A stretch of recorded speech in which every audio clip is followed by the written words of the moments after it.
Welcome to the Examined Faith. My name's Tuppy Morrissey, and I'm joined once again by Eliot Hearson. Today we're going to be discussing Christian parenting through the lens of St. John Chrysostom. But who was St. John? Well, John of Antioch later became known as John Chrysostom, which means golden-mouthed, because of his fine preaching skills. He was born in 344 AD and became Bishop of Constantinople in 397 AD. Sadly, he then clashed with some powers that be and was banished to Cappadocia. He then later died in 407 in Cumana of Pontus. He's one of the most prolific writers amongst the Church Fathers, well known, as I said, for his preachings, especially on the subject of poverty. He is a saint in the Catholic and Eastern churches, and the Eastern Orthodox and Byzantine Catholics consider him one of the three holy hierarchs, along with Basil of Caesarea and Gregory of Nazianzus. He also spent time as an ascetic and a hermit, so we will see some of his strict discipline coming across in this address that we're looking at. So we're looking at the address on vainglory and the right way for parents to bring up their children. This survives in two manuscripts that we have today. It looks and sounds rather like a homily. Eliot and I suspect it was a homily, and many scholars suggest that it was maybe a series of lectures that Chrysostom gave to his listeners in Constantinople. And there's no clear indication as to its precise dating. In the address, John Chrysostom begins by discussing the subject of vainglory, as the title suggests, and he doesn't pull his punches here. He's particularly scathing about the theatre, and I suspect he wouldn't be much of a fan of YouTube either, so apologies to St. John. And then after letting off some steam, he turns his attention to parenting and gives some rather strict but very wise advice to Christian parents, especially Christian fathers, about how they can imprint certain Christian virtues on their sons and their children in general. Eliot, is there anything you wanted to add about the context or the content of this address? So Chrysostom was raised by himself by a very impressive mother. He came from a prosperous family, but his father died, and she was by all accounts a virtuous and impressive Christian woman who devoted herself to raising him. But he, alongside that, received a standard classical education in rhetoric by a very famous teacher of the day. His name was Libanius. And it was there that he developed his rhetorical skills. And I don't know if you can hear the dogs barking in the back. Yeah, but I can. Fine. It was there. It was there that he developed his rhetorical skills and became known ultimately as the golden mouthed. And so he was very popular among the people. Because I think he was such a good sermonizer, as well as an evidently holy man. Tubby, I'm going to stop. I'm going to just start my children quickly. Yeah. No, I can hear a bit of squealing, yeah. They've gone loopy because their grandmother's here. Yeah, of course. So exciting always, yeah. But no, he's very popular among the people. And at the same time, he was very strict. And so he got into difficulties in Constantinople because he was trying to hold the clergy, as well as some wealthy patrons of the church, to higher standards than those to which they were accustomed. Those high standards are very evident in this sermon, as I think it is. And is clearly aimed... It's the reason I think it's a sermon is that it seems to be aimed toward a very particular population, of a particular group of people, and at a particular problem, rather than being a more general philosophical discourse on the raising of children.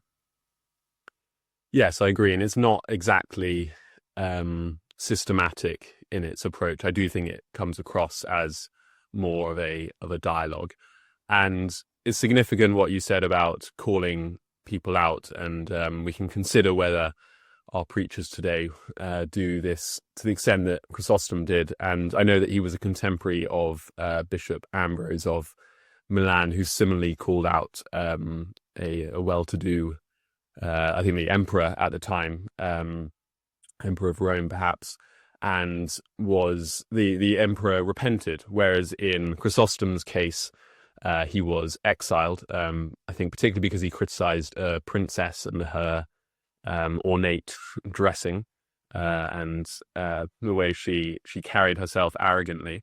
So it's interesting the different fates that they met. Herodias. No, yeah, he no, he certainly is calling people out, and that's the shape of the sermon. So we'll go into more detail, but he starts with vainglory. He sees it as a particular problem, as a problem rooted in, among other things, the raising of children to vainglorious lives, and he seeks to mend that situation. This is a time in which the Roman Empire is Christianizing, maybe has just become sort of formally Christian, with Christianity as the state religion is that 391? And there are lots of unchristian elements within the culture, within popular culture, within the ideals of the city that he is trying to curb or redirect somehow. Yeah, and I think that will, as we go on, provide an interesting parallel to our 21st century context. But let's discuss vainglory. So he, as you said, highlights its dangers. He says vainglory is bringing ruin on the entire body of the church and is tearing the single body asunder into many separate limbs and is disrupting love, like a wild beast swooping on a healthy, tender, and defenseless body. So clearly vainglory is a pernicious factor in the life of the church, but could you define for us vainglory? Because I don't think it's a term we use very often these days. No, we should probably use it more. We certainly have cause to do so. No, so I mean, you're a better linguist than I am, which isn't difficult, but you're a good linguist. And so the term, the Latin term vainglory, is vana gloria, empty or groundless fame or glory. And the word Chrysostom was using, this is also used in the New Testament, is kenodoxia, which is similar, empty opinion or empty glory. And he gives an example. He gives a number of examples, but one of my favorite examples he gives of this idea is the mythical fruit of Sodom, which appears like a beautiful, lustrous apple or pomegranate on the outside that looks delicious, but when you touch it, it crumbles to dust. So there's an emphasis on appearance rather than substance. And we should talk about the sort of paradigmatic example he gives of the wealthy benefactor who loses his money. Well, you could take us. No, please. You seem ready, eager to discuss it. So Chrysostom imagines a man, and this could use some insight into Constantinople or Antioch, depending on where this sermon was written or preached.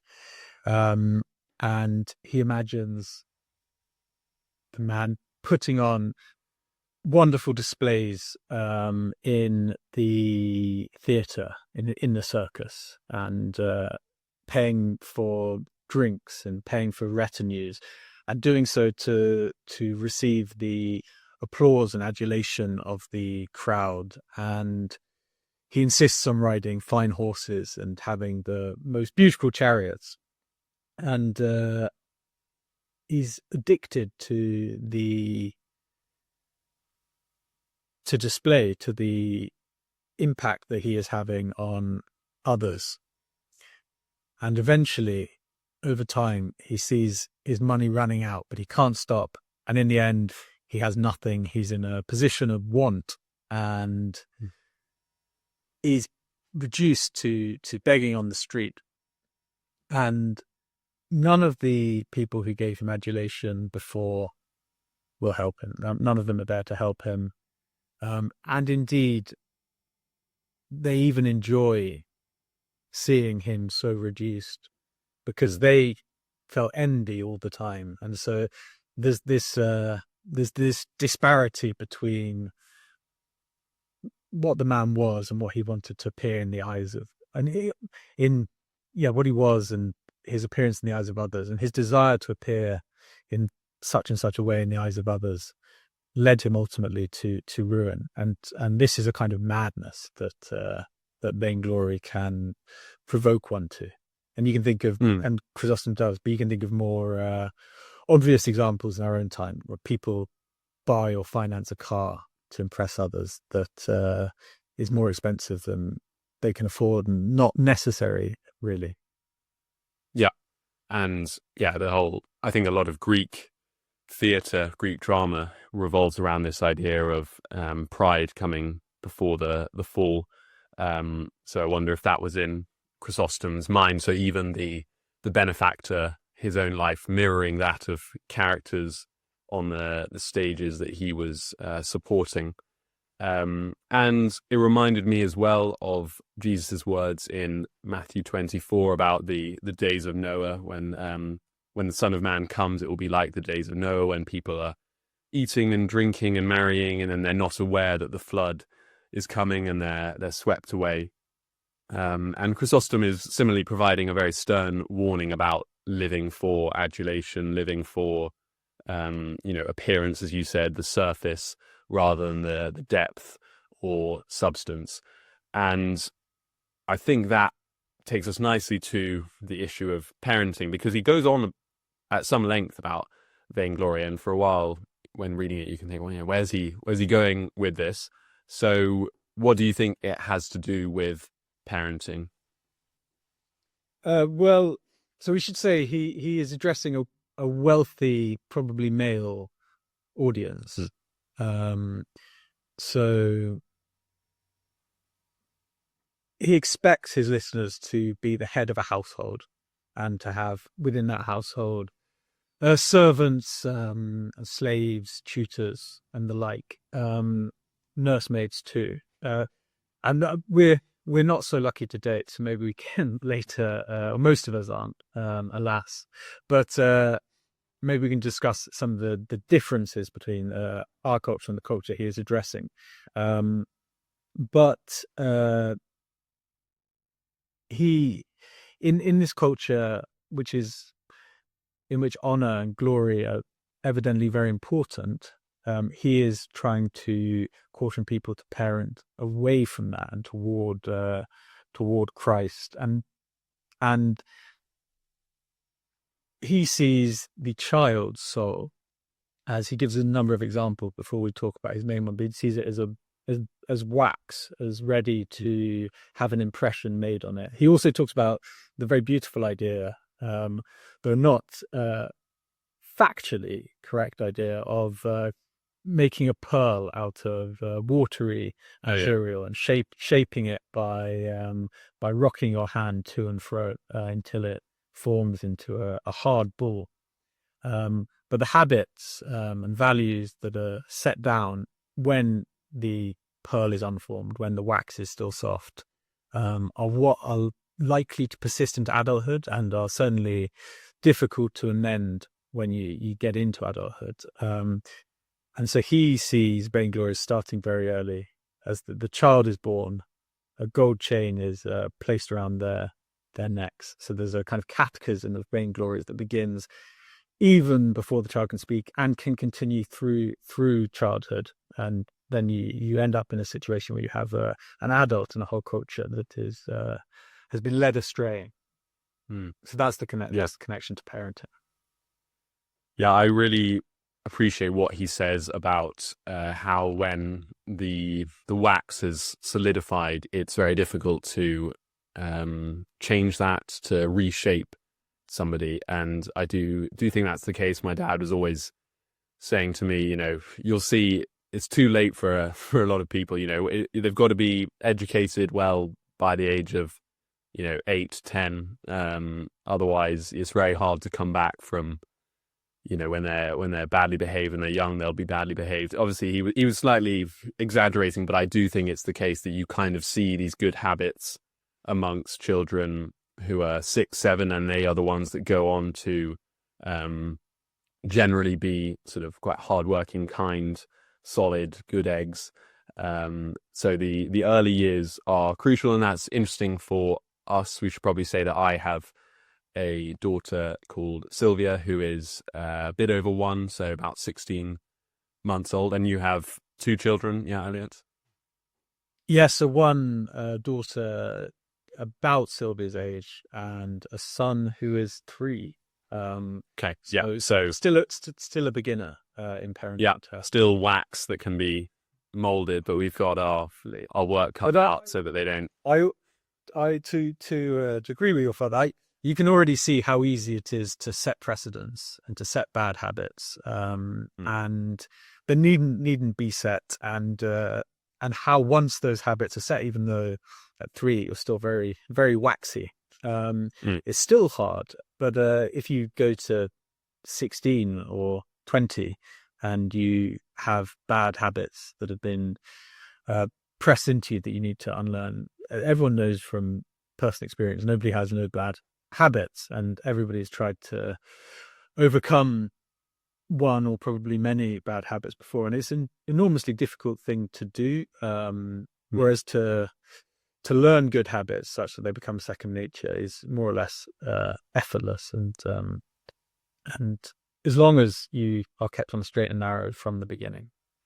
Yeah, no, I'm reminded a little off topic, but of I don't know if you saw the actress Hayden, I think you say her name Panettiere or something like that, American actress who sadly died at the age of 36 in the last week. And she was a child star and wrote earlier this year about how, even though she had a great childhood in many ways, it kind of messed her up being in the limelight to such an extent.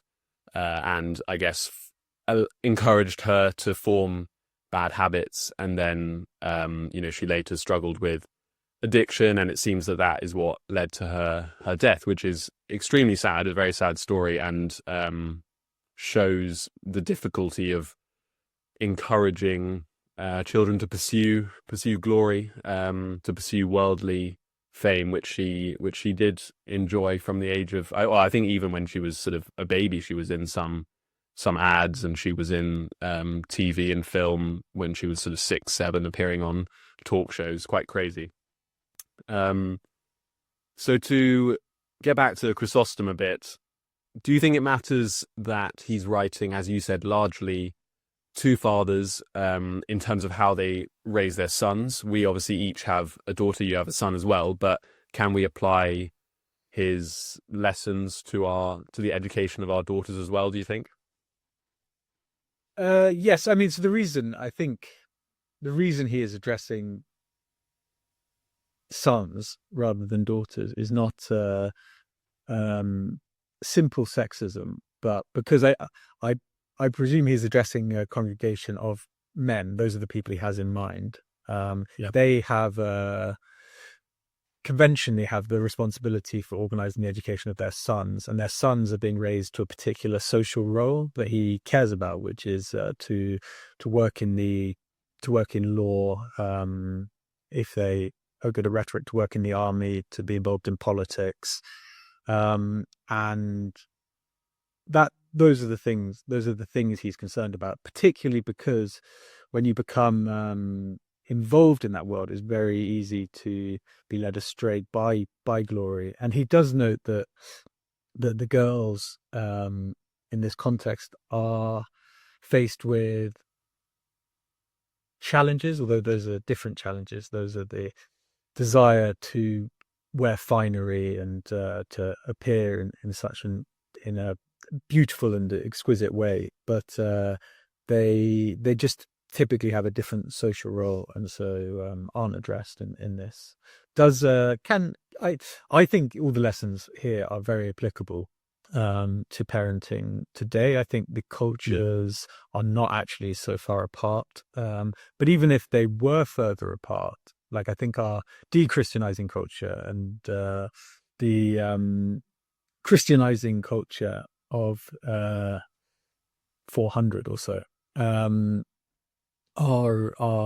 not that different in certain ways. Like I think ideas of vainglory infect our culture through obvious examples like social media, and have done through tabloid journalism and things for a long time. But wisdom also is not something that progresses or develops. It's something that each generation has to struggle with human nature and has to struggle to find wisdom, even if the context is not identical and the technology is different. Yeah. And I think on the subject of gender, it just takes a modicum of common sense to apply many of these teachings to educating and forming our daughters. And actually, I was thinking vice versa, that some of his advice about women or young girls is quite applicable to young men today in terms of the finery and aesthetics. I was just thinking about the sort of recent rise in looks maxing, people on YouTube like Clavicula's the famous one, where the whole point is to become as aesthetically pleasing on the eye as possible. So they're falling into the trap that Chrysostom says is more a danger for young women. So again, those ideas can be transferred onto young men. It's not just about one gender or the other. Yeah, he does note that there are some fashions for young men to grow their hair long, which particularly and wear perfume and try and be kind of effeminate in the way that maybe Clavicula is kindly effeminate. Yes, yeah.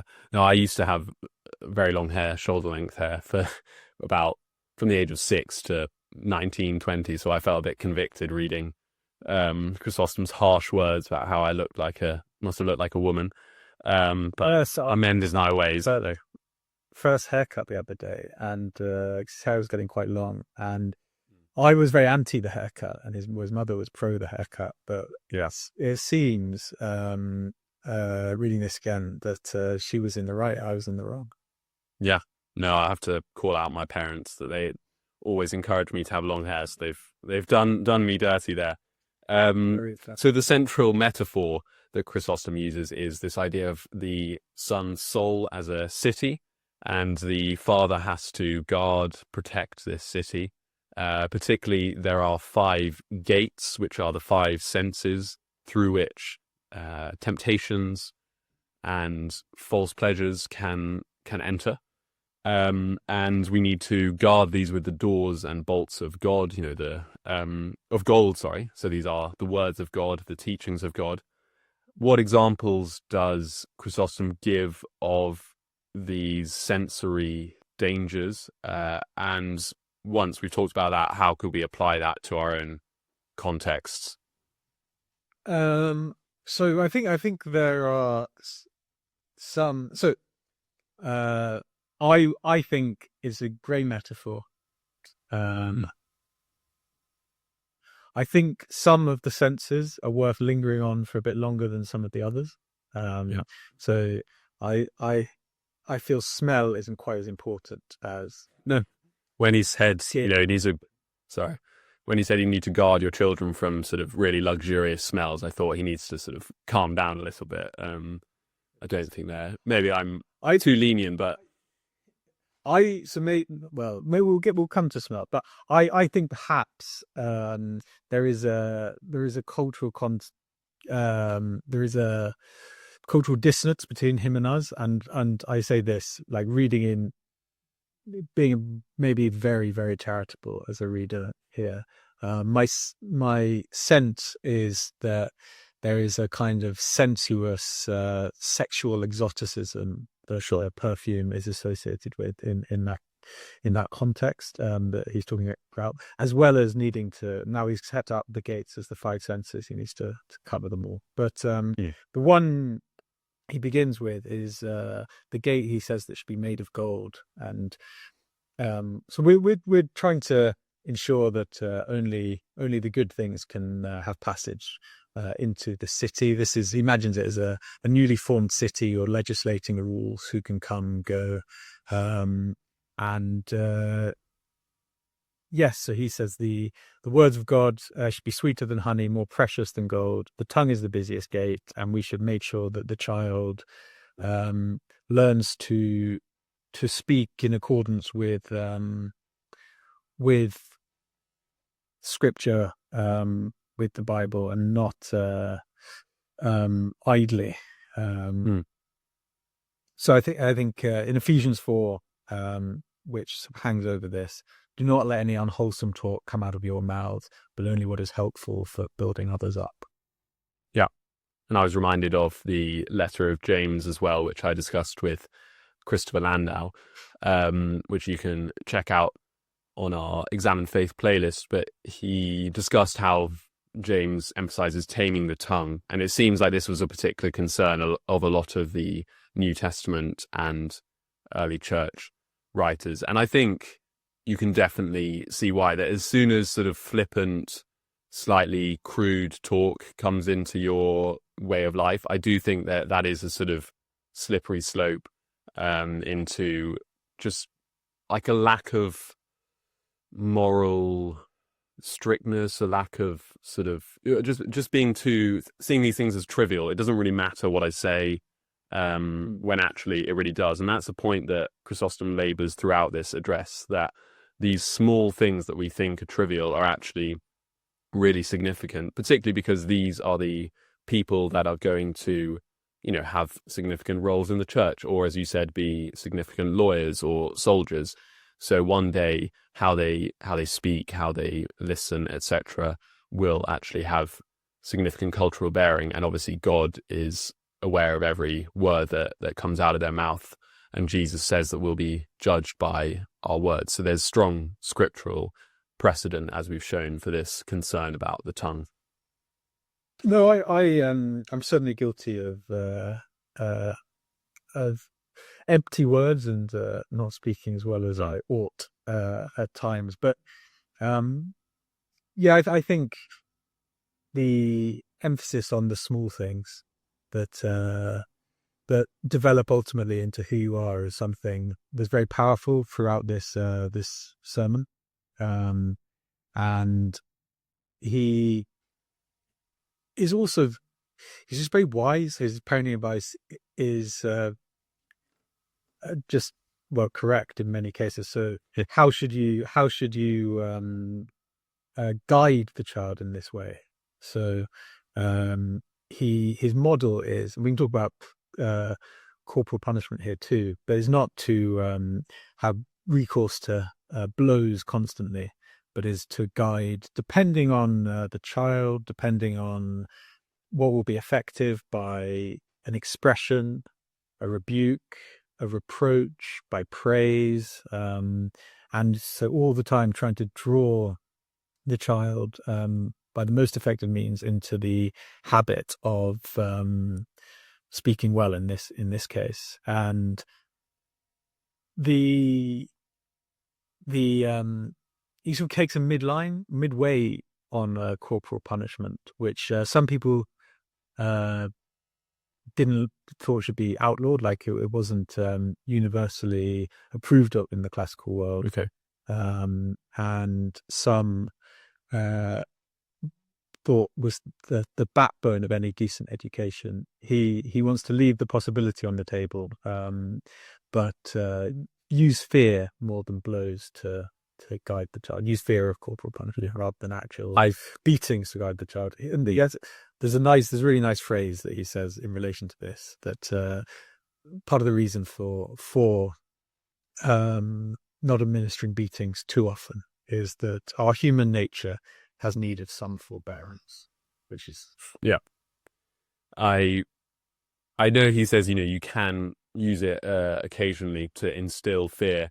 I slightly wondered whether how well this would work in practice, that he seemed to sort of think you could just scare your child, I'll beat you, but I wonder how many times an empty threat, if an empty threat comes so many times, how seriously the child will take it. But perhaps he does mean, still using corporal punishment fairly regularly, but not too regularly. He doesn't give an exact program, but that's not something personally that I'll be applying in my own parenting life. But I guess the wider point of punishment and reward still definitely holds, that there needs to be some modicum, some degree of fear that you can instill in a child, not in an excessive way. But he speaks at length about the fear of God.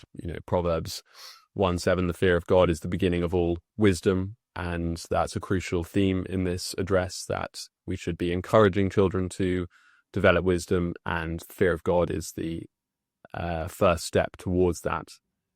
So even if we're not going to enact the exact punishment that Chrysostom is discussing, we can learn a lot of lessons from his advice. My most probably objectively controversial parenting view is that I fundamentally agree with Chrysostom on corporal punishment and the place of corporal punishment, in that I'm really unconvinced that especially in young children, that it should be taken off the table altogether. I'm unconvinced of the benefits, but certainly I think our human nature has need of some forbearance, and I think the threat as a consequence is probably very useful too. I'm certainly very nervous of, like in Scotland, they have banned smacking, I think, altogether, and I see that as unwarranted intrusion into family life on the part of the state, especially correlation is not causation, but there was an enormous rise of crime in Britain across the 20th century, and very big and of other kinds of antisocial behavior, like divorce and such like. And this correlates with a new attitude to raising children, and part of that was to render smacking of any kind unfashionable, or even beyond the pale morally. And I think the evidence is certainly not there that it produces a more moral or ordered society. Yeah, I think I agree with you definitely on the intrusion into family life point, that it's not really the government's business if you choose to use smacking as you've called it. Obviously, then there is a line. I think it is there. Say again. I think that is what it's called in the. Okay, that is the official term. So, I think obviously there's a line between smacking and actual physical abuse, obviously. So then I think it would be in the government's remit. But I agree with you that it's not really up to them to decide exactly how you parent. I didn't know about the rise in antisocial trends after the ban on smacking. So that's very interesting. Perhaps I didn't want to draw a new discussion around it. I wouldn't want to draw a straightforward line, but I think smacking is part of a kind of whole view on how to raise children, and not smacking is part of a whole another view on how to raise children. But certainly these things do coincide with rising crime, for instance. Interesting. Yeah, and I think it's one of those areas where there's perhaps a kind of Western arrogance that sort of, that's only for backward, primitive families. We've become enlightened, and we don't do that. When, yeah, as you say, if we look around us, it's not like we've got it all sorted. So perhaps less of that vainglorious, arrogant attitude would be beneficial. So I'm interested. We've mentioned our children already, but our children obviously are too young, I think, to absorb scripture. Perhaps your 3-year-old son can, reason somewhat. I'm not sure to what extent. Sylvia can reason, but in a basic manner. How do we form lasting impressions, good lasting impressions, and avoid bad lasting impressions, bad habits, when they are pre-verbal or only saying mummy, daddy? Because that seems like a challenge to me, but I sort of feel that intuitively I'm doing it quite well, just being good to Sylvia. But do you have particular plans, habits? I mean, yeah. So at 3, you are just coming to an age when you can follow stories properly. Kind of prior to that, you maybe can follow scenes, but more or less, if you're reading a picture book, you're pointing at individual pictures and not able to understand the flow of the narrative. And I think that's a very important stage in development. I think it's worth talking about scripture teaching, but certainly, even when you're not thinking scripture, you do need to think about what the child hears. And because what the child hears is what forms the child in terms of their ideals, their values, and it's very easy to allow your children to hear things or and we can mix some of the senses here, I suppose, or see things that are not edifying, to put it mildly. I didn't know such a thing existed. I went to a little cafe with my daughter, and on another table, there's a 2-year-old child strapped into a pushchair with his mother and her friend or relative, and you could hear it because it was also obnoxiously loud. He was watching what I can only imagine was TikTok for children. So you'd hear the 5 to 20-second burst of Oh gosh, it's not actually funny. That's awful. Crazy shark or whatever, and then the next one would come on, and then the next one would come on, and I don't think the content was edifying. I certainly don't think the way of ingesting the content was edifying, and I actually can't think of anything worse than doing that if you are trying to avoid scrambling a child's mind in all sorts of difficult ways. I think that's quite an extreme example, but it is important to present good examples in books, if they watch television, in stories, and those examples form a lasting impression. And from 3 is when that starts happening. It's difficult with Bible stories. So Chrysostom notes that you have to assess the child's level of development and pick the story for them. So when they're a bit younger, I haven't tried this on my son, but maybe he's coming up to a point where he suggests you can tell them the story of Cain and Abel. You can tell it as a bedtime story, for instance. And then you repeat it, and you have his mother repeat it. So that the child hears a story in different contexts from different people. He hears it over breakfast. Ideally, he'll start asking for it. He'll say, "Can you tell me that story about Cain and Abel?" And then once they know it sufficiently well, you then get the child to tell the story. and this is fantastic teaching advice. I think you get the child to tell, but Yeah. only when they have learned it as a story do you give them the moral or begin to discuss the moral with them. But they already know it as a story, and then hopefully you can time it so that soon after mastering the story in this way, they go to church and they hear the story and recognize it and understand it and can rejoice in that.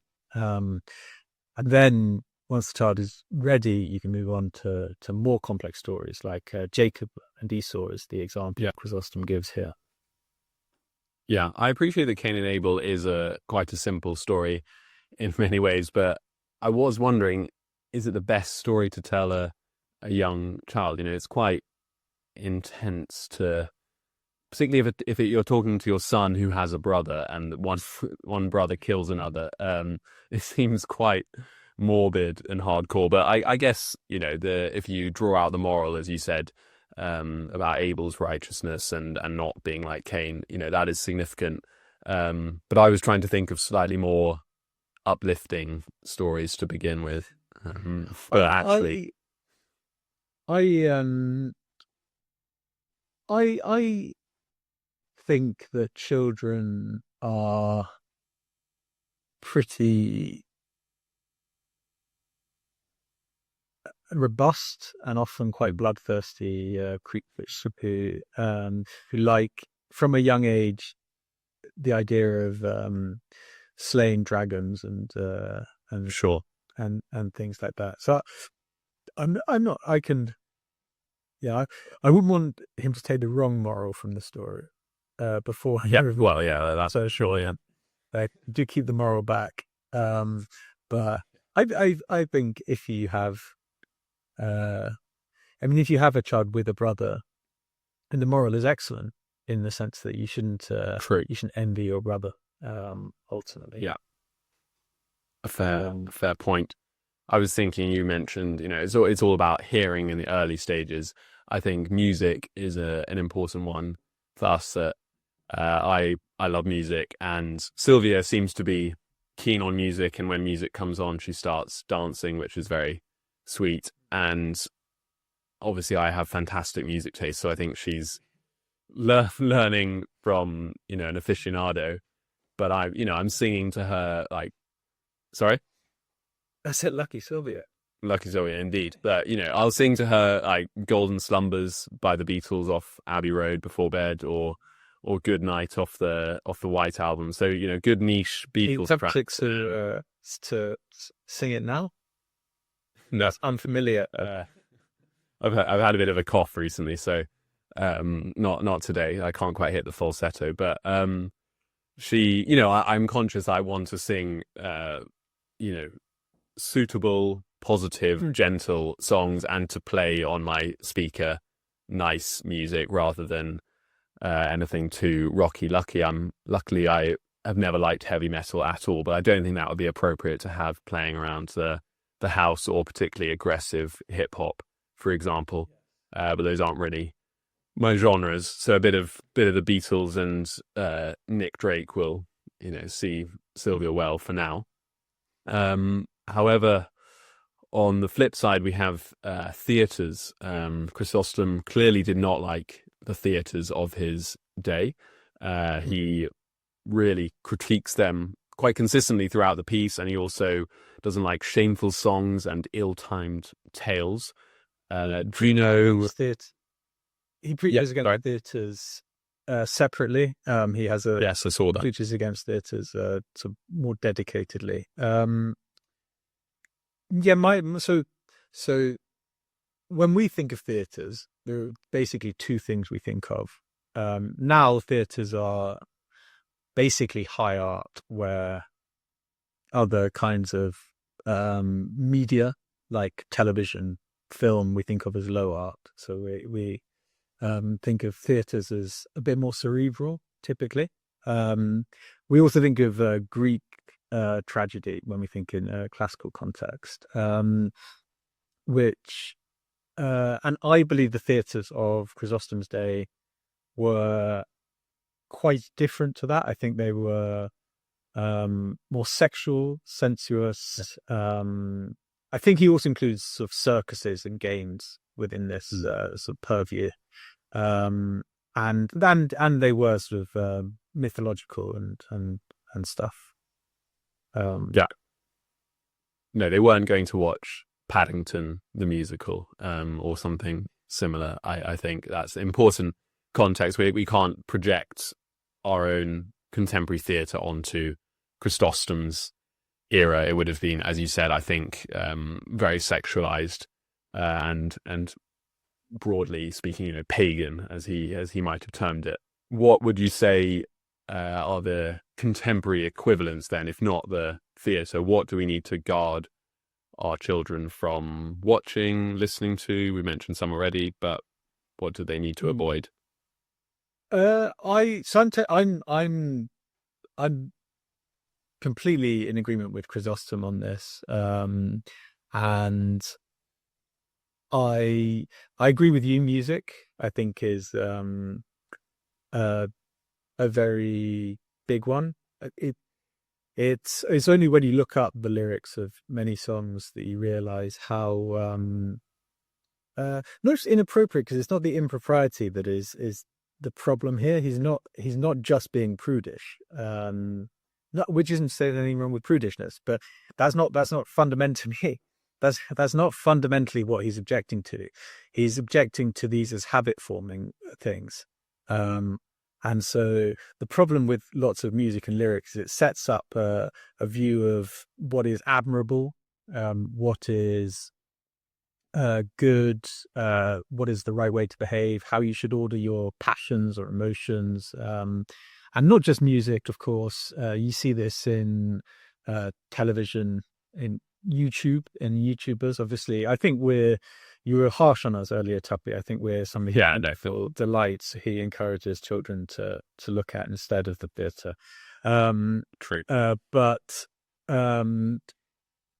I think, you need to be very careful of these things. Like in I think the notion of cool, which I don't know exactly the history of it as a concept, but I think, I don't know, it certainly entered the culture in the sort of 50s with the sort of beatnik generation and beyond. And I think it does encourage people to live and think in disordered ways that are difficult to remove themselves from if they get seduced by it. And it does try to seduce people through film, television, music. I particularly object to listening to radio. My wife thinks I'm a bit harsh. Really? Okay. But I think it's mad to listen to radio, because you don't know what song they're about to put on. We live in an era where you could just choose what songs to play around your children. Yeah. But and also the inane conversation in the radio is something I would also want. Oh yeah. I know a lot of radio is horrible. But I listen to Premier Praise and Radio 5 Live for the Test match special, or when Arsenal are I think playing. Test match special is good for children. Yeah, that's very wholesome, very edifying. But no, and and children are wax. You can teach them to like good things. Like you mentioned Nick Drake. I find there's lots of folk music that is good, but you can also find Christian rock isn't quite to my taste, but you can find lots of folk music. Maddie Pryor, Peter Bellamy, who do sing Christian songs, and they're quite dancey, and they're musically interesting and good. And yes, there are good things you can guide children to. And I think in an era of like there are many difficult things that are thrown our way by technology, but one of the benefits as a parent is, if you're slightly canny, it's actually quite easy to curate your children's experiences more than you might have been able to in the past. If they watched more television in the past, they'd have been in 20 years ago, they'd have been at the whim of the director at BBC or CBBC or whatever it is, and what they choose to put on. Now you can you can choose what television they watch, and Yeah, that's an excellent point. um, Yeah. I saw someone recommend as well, if you don't want your child to watch too much television, keep it on, but have a really boring channel on. And so they start to associate television with boredom. I thought that was really, really ingenious. Thankfully, Sylvia is not interested in television just yet, which I'm relieved about. She watched a little bit of the 100 highlights for the cricket with me, but she quite enjoyed that, I think. Do you have anything else on content, or should we think a little bit more about the specific virtues that Chrysostom encourages? I think we should move on to the virtues, the sort of Okay. Yeah, so he discusses wanting to instill vigilance for prayer. He even says that we might need to shorten the amount of time if we could our children spend asleep. if we Sorry, could, did you say something? yes, if we could just introduce this. So this is kind of like the laws and constitutions of the city, to keep the metaphor alive. So we have the senses of the gates, and then he turns inward to reason, appetite, spirit, and how they should be ordered and governed. Yeah, thank you.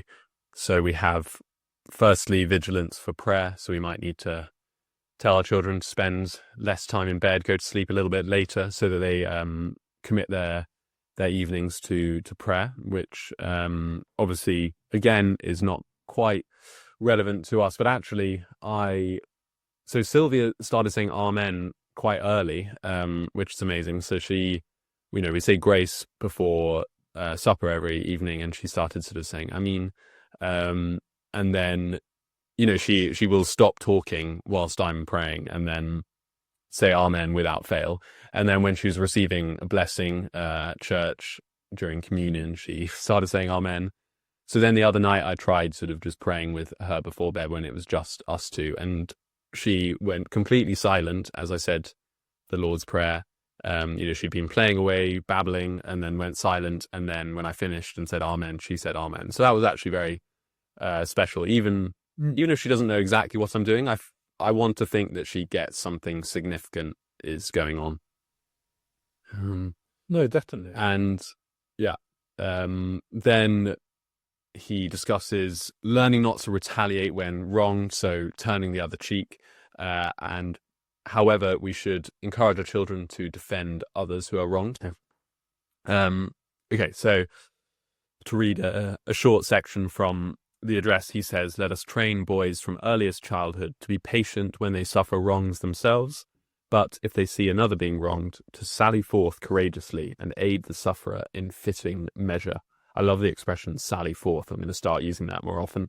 But I love this advice that children shouldn't be quick to avenge any faults against them, but that they should defend their peers. I like this image for when Sylvia goes to school eventually. He encourages us to raise our children to be detached from riches and adornment. So that takes us back to his discussion of vainglory, and also to seal every word and deed with the faith. So to approach everything that they do and say with the knowledge that they are children of God, because we should emphasize that the whole aim, I think, of Christian parenting, according to Chrysostom, is to raise children of God, not just children of Tuppy and Matilda or whoever it may be. Did you have any other virtues that you noted that he mentioned, or anything on one of those four? So a few things. So I think we need to emphasize the raising up of athletes for Christ. Yes. So this is his model, and I'm sure he takes it from St. Paul in chapter 9 of 1st Corinthians. "Do not know that in a race all the runners compete, but only one receives the prize. So run that you may obtain it. Every athlete exercises self-control in all things. They do it to receive a perishable wreath, but we an imperishable." And so, Amen. And yeah, so he wants us to see the training of children and with this seriousness, the seriousness with which you can think of Olympians today or children who go to football academies or they their lives are so dedicated to whatever pursuit they are involved in. The training is rigorous. The diet from a young age is measured and ordered.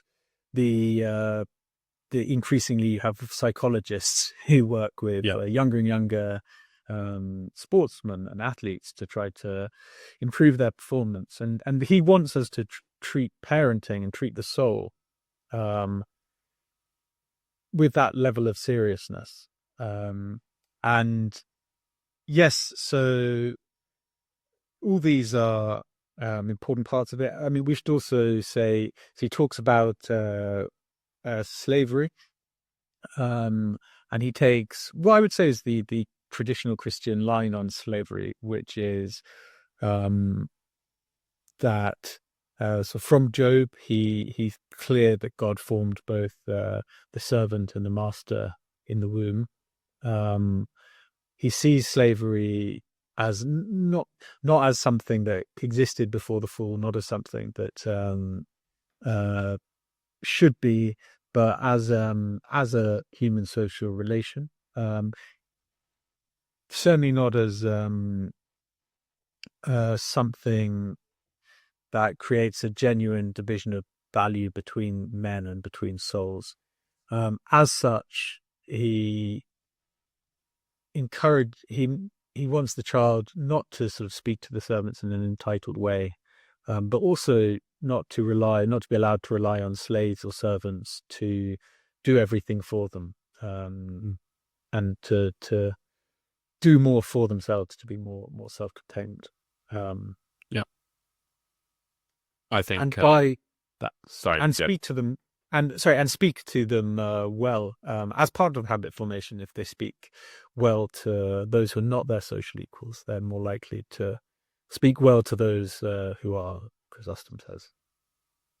Yeah, I think I have first-hand experience of something that Chrysostom is critiquing, that at my secondary boarding school, I think we obviously didn't have slaves, but there were what do they call them? Assistant dames, who would, take our laundry to the relevant place, this mass sort of washing machine at school, and we basically didn't have to do anything. It just returned to us, ironed and washed. And I think I then went to university, and the first time I did my washing, I wasn't really sure what to do, and I was 18, and I think that had just been, obviously it's my fault, but it had also been encouraged externally that I had just been allowed not to learn how to do my own laundry. So I do think not overly relying on servants or slaves is definitely good advice from John Chrysostom. Yes, I mean, I can join you in your embarrassment, because I had a very similar experience at 18 at university, realizing that I had probably the most rudimentary understanding of how a washing machine could and should function. So, no. Yeah, no, I had a friend who would just buy more socks so that he didn't have to do laundry, which is terrible. But then I think crowning all of these virtues for Chrysostom, as we've mentioned before, is wisdom. He has a lovely passage where he says, "Let us go to the master principle, which keeps everything under control." To what do I allude? I mean wisdom. Here, great labour is needed to render him sagacious and to banish all folly. I love the phrase, the master principle. And I was reminded of the life of Solomon. I'm currently enjoying reading 1st Kings, and I was reading about how Solomon asked for the gift of wisdom above all others, and that really reminded me of the discussion here of wisdom on the one hand and vainglory on the other, that Solomon could have chosen vainglory, but he chose to prioritize wisdom, and God blessed him for that decision. And Chrysostom is clear that we need to instill this virtue, and I guess that is common between Christian culture and more Aristotelian Greek thought, this development of practical reason, of wisdom, of phronema, I think they call it in Greek. And from here, you will understand that human desires, wealth and power are vanity, and there are more significant purposes to fulfill in life, especially worshipping God and loving your neighbor. Absolutely, I think that's the heart of Chrysostom. To go back, something we haven't mentioned is the role of the parent in some of this. So we've talked about how you might chastise your child in various ways, depending on what is likely to be most effective. But one of the most effective things you can do is model behavior. And that means that you must bear your suffering. We talked about teaching children to bear their own suffering with equanimity while sallying out in defense of those who require defending. But you as a father, you have to model this, and that's so parenting is also a call for you to become better than you are. And that means and this is something I fail on a lot, because I'm easily frustrated if I break a pencil or a pen. Breaking a pencil is the example given. You need to learn to bear small sufferings so that you can bear the great as a child. But the father needs to demonstrate this behavior to the child. So there's a sense in which becoming a parent is something that should make us better. And in fact, Chrysostom acknowledges that the people he's talking to, including me, are not as good as the people they should want their children to be. You should want your children probably to be better than you. You are, as a parent. Sorry, Tuppy. I should stop using you plural like this.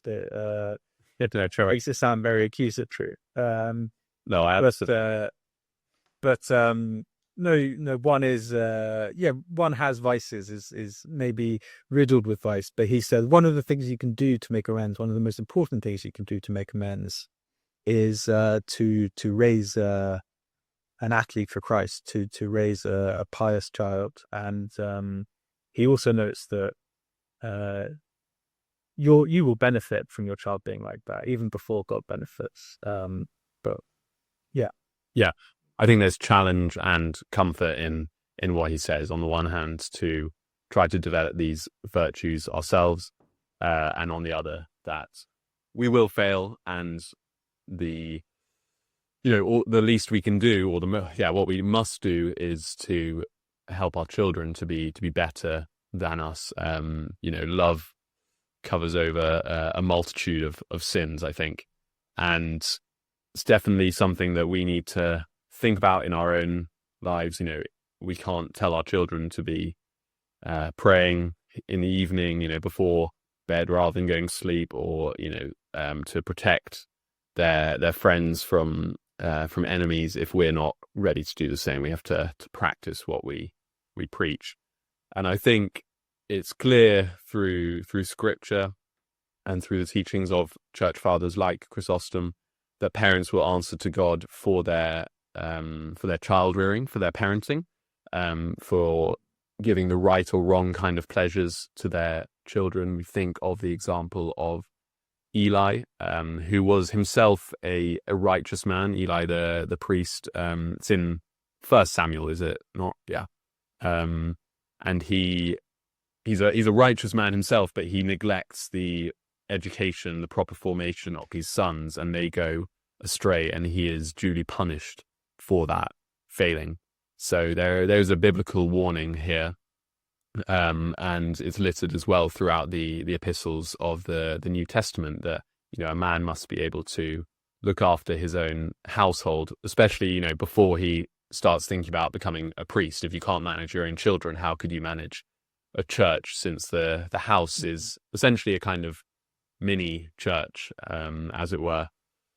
And then we spoke, as you said earlier, about chastisement, but he gives further advice, I think, comparing essentially us to God, not in a blasphemous way, but using God as our example of a parent, as the father. He says, if the laws are transgressed, he will be stern and unyielding. This is about the parent. If they are observed, he will be gracious and kind and will bestow many rewards on the boy. Even so, God rules the world with the fear of hell and the promise of his kingdom. So must we too rule our children. And I'm reminded as well about of the promises in Deuteronomy, blessing or curse, depending on whether the Israelites follow Yahweh's commandments. No, I like that, and also what you said about Christian authority, because it underscores this idea that we should look to God as a model of an authority figure, that it is to find yourself in charge of somebody else is a momentous thing, is important, and that we should think ourselves answerable for how we discharge that duty. It reminds me of a part in the Rule of St. Benedict, where he talks about the abbot as being answerable to God for the behavior of the monks in his charge. And I've certainly a modern ill is that authority isn't taken seriously enough. People don't in general, if they're in charge of a large company or a school or a nation on the whole, I don't think they think that they are answerable for their conduct in office and the outcomes of those beneath them to God. And probably a better thing if everyone did take authority more seriously and realize it for the heavy burden that it can be. Yeah. No, as a former teacher, I appreciate that very much, and I guess you probably do too, as a fellow former teacher. But I remember, Former teacher. Yeah, a great role to fulfill in life. But I remember telling the few times I used the words "shut up" in class. If someone had refused to listen to my more gentle admonitions, then I said "shut up," and it was as if I had sworn at him or hit him. And the children did not seem to be open to this degree of authority. And I do think, in the case of education, often actually now, the customer is king, and that the authority of members of staff is undermined. And, you say the slightest wrong thing and it's reported to the parent and then to the headmaster, and then you're being called in. There's a safeguarding check, all this. I've known colleagues to whom this has happened. And I think that is just such a detrimental undermining of authority. Obviously, the safety of children is paramount, but there are cases where it's nothing to do with that. It's just a child has become a bit upset because they're not expecting to be told off. And I was thinking as well on the subject of imitation, of our betters, that this is a very Christian principle. It seems to me that Jesus says, can the blind lead the blind or fall into a ditch? They must follow the correct master, he says to his disciples. And the whole Christian life is essentially the imitation of Christ, as Thomas à Kempis puts it. And we are called as well to essentially imitate Paul, he writes to his readers at the time, and also to imitate the lives of saints and martyrs. And perhaps we could turn to that subject, because Chrysostom encourages us to name our children after specific saints, martyrs, apostles, rather than after our ancestors and relatives. The idea is that, that becomes an incentive to virtue for the child. You would perhaps celebrate the feast day of the saint, and you would give them some kind of, amulet or necklace representing their specific saint, and they would try to live out the life. Well, not live out the life, but follow the example of Ambrose or Bede or whoever it may be, Teresa. I'm torn on this. We did not name Sylvia after a saint. I think there is, quite a niche saint in the Catholic Church, and I get that it could encourage a child. I want to be like, if their name is Chrysostom, which would be quite cool. I want to be like Chrysostom. That would be cool. But yeah, I might do that. I might have to do that. But I don't know. I think other things come first. That I hope Sylvia, we can still encourage her to be well behaved and lovely daughter of God, even though she's not called Teresa. What do you think about this whole idea? Because I know some people who just go for the biblical names, it seems, for the sake of it, and they're just slightly odd names. I don't think Sylvia is utterly lost. Phew. I know. I mean, I think this is characteristic because Chrysostom wants every aspect of the child's environment, because he is always thinking about the environment, not just the lesson that the father gives to the son, but the environment that the father curates among the household as well. The servants are meant to talk well to talk not idly to the child, but not meant to regale them with lewd stories and things like that. And this is part of creating that whole upbringing that points toward God. And as such, I find it, I, like you, haven't chosen very strictly Christian names as poor names,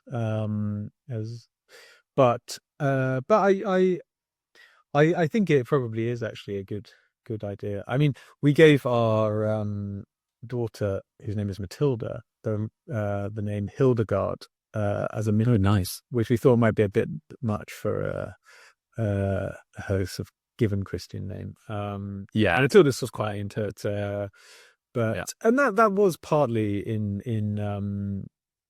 keeping with the idea that this gives her something to think on, to emulate. Maybe she has a slightly special interest in Hildegard because it's an odd name she's been given, and she's been named after a person, so it might lead her to seek out her writing, possibly her example. We could probably encourage her in that. Yeah. So middle names are another opportunity. No, I like the name Hildegard. I've never come across someone with it as their middle name or first name. But also, strictly speaking, I for Chrysostom, so with it like it was proper for the baptismal name to be a saint's name, and improper for it not to be. Sure. And so I think he's just preaching orthodoxy there, really. Yeah. Okay. I have actually changed my name legally twice, and the second time, which is a terrible idea, I would not recommend it. It creates a lot of unnecessary admin, a lot of headache. But the second time, Lord. Yeah, I'm actually just a con artist. But the second time was before our wedding, and I wanted to keep the same initials, so I changed my middle name, which I won't say, to Reuben, choosing a Christian name. So I guess I have actually done what Chrysostom says. I'm now sad to discover that every single Christian child I meet is called, or boy I meet is called, Reuben. So I don't like to be too mainstream. I thought it was quite a cool, edgy name.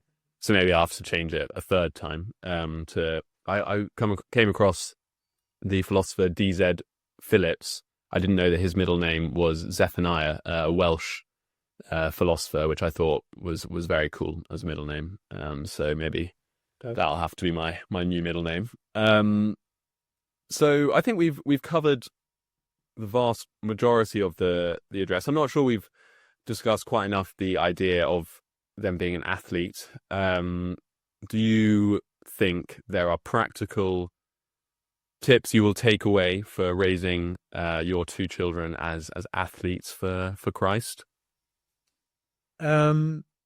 Yes. So I think we live in a very vainglorious age. I think that's partly, in a large part anyway, to do with the way the sea of faith has receded somewhat. I think into the vacuum of morality, you essentially have public relations entering in. I don't know how it looks on that Google thing where you can track word usage over time, but I would guess words like optics are used a lot more now. Yeah. And people will say this person should be fired because of the optics, or you shouldn't say that because of like that's really bad PR, that's really bad public relations. And I think this finds philosophical expression to I think Richard Rorty, the American pragmatist philosopher, essentially expresses this, and he says, okay, what do we say is true? We say anything is true that fits with the verification criteria that we agree with. And what are those? Well, those things are basically those, you can say those things which your contemporaries will let you get away with. Those are the things that we could say is true. There's nothing else that can ground truth but what we agree to call true. And I think you basically have to be left with something like that. I think that is the logical conclusion of post-Christianity for truth and for ethics, and that is like a terribly vainglorious conclusion, because I feel like Dr. Johnson kicking the stone to critique Berkeley's idealism, the idea that all the world is illusion, well, not illusion, but we can go into idealism another time. But because my not very philosophical response to Rorty is just that your contemporaries will let you get away with a lot of stuff that isn't true. Yeah. And I think people do live in these worlds of unreality, and the internet encourages that. So technology certainly plays a part too. And the way even that people talk about raising children for certain professions, or to get into certain universities or colleges, as so to America, is vainglorious in exactly the way Chrysostom describes. We find ourselves in the predicament of the people to whom Chrysostom is talking, and raising an athlete is the difficult business of thinking carefully on every part of them and every part of their upbringing in such a way that you can raise a child who stands out against this vainglorious culture in which we live. Yeah. And I think it's important to note that Chrysostom isn't saying all education, all worldly pursuits are inherently terrible, sinful. He was clearly a very intelligent man himself. I think he was worried about, within his context, all people seemed to care about was the externals, and the development of the internal, of the soul or the spirit, had been neglected. So fine, encourage your child to study great literature and to play sport, to learn musical instruments. That's not what I think he's criticizing, but rather what is the priority? Are these things done for the glory of God, or are they done at the expense of time spent praying, learning the stories of Cain and Abel, Jacob and Esau, developing the virtues that we've been discussing today? So a lot of it is really about the prioritization, and I do think it is so easy to be swept up in the hamster wheel, the treadmill of vainglory that we're running upon these days, that even within church context, a lot of what people can be talking about is, oh,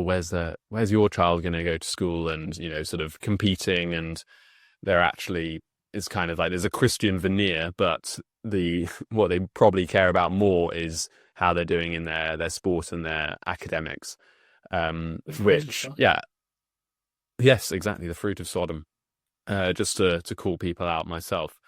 But I really was struck by how relevant Chrysostom's message was to us today. As you mentioned before, it was a really great introduction to his work firsthand. I look forward to reading others of his works. Do you have any recommendations for our listeners on the subject of Chrysostom or parenting? And obviously they should check out our other content here on the Faith Wave and Examined Faith channels. Yes. There's a book called Chrysostom on Marriage and Family Life, which are a series of sermons put together mostly on Paul's letters that relate to marriage and family life. So that would be a natural next step if you've enjoyed or intrigued by listening to Chrysostom on parenting. Great. And maybe we could do a follow-up. But I wish all our parent listeners every blessing and perseverance and joy in raising their children. It's been the greatest joy of my life to have Sylvia and to start raising her, and I look forward to implementing some of Chrysostom's ideas, although I am going to let her, what does he say? I think I will allow Sylvia to sit on a soft couch or to have a nice silk scarf one day, maybe, if she's good. But Eliot, thanks for chatting today. God bless, and God bless to all our listeners. God bless.